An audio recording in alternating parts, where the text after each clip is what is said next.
Hi, and welcome to At Home with Anita Rosner. Easter was a very small COVID celebration for us. There were just 4 of us, and so I have a lot of ham left over. Today, I'm going to show you how to put that leftover ham to good use. And if you also have leftover dinner rolls or just some crusty bread laying around, all the better. So let's get started.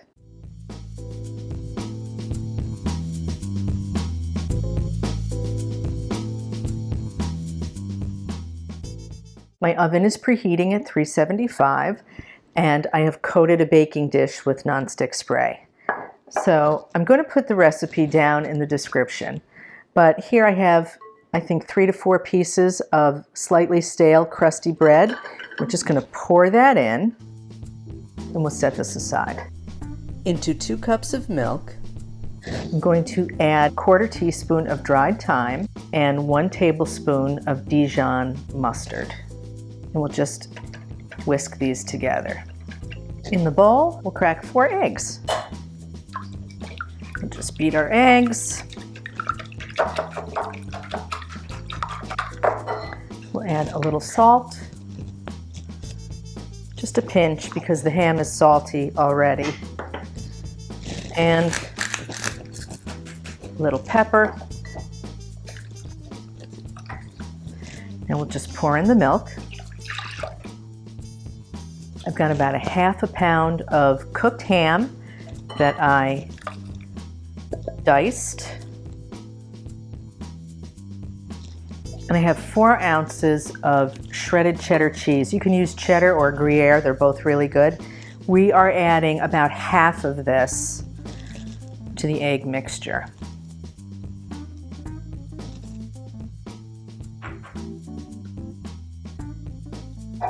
Bring back the bread and just pour it on top.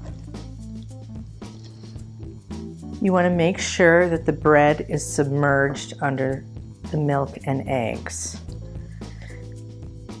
And then as a final touch, we will sprinkle the remainder of the cheese on top.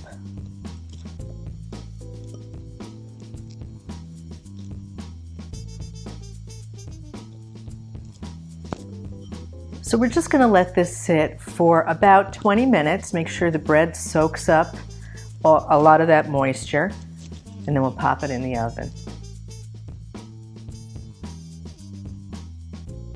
This is fresh and hot out of the oven. It smells so good. So let's take a taste. Oh. It's actually very fluffy. Take a look at that. It's almost like a quiche Lorraine bread pudding, if you can imagine. Really delicious. And it's light. It's not a heavy dish at all. You've got that nice, crispy, cheesy layer on top. It's great just like this. If you want to take it to the next level, you could, just before you serve it, drizzle a little hollandaise sauce on top. That would be amazing. If you like this video, please give me a thumbs up. Remember to become a subscriber because you don't want to miss out on all the fun things we do here at home with Anita Rosner. I'll see you next time.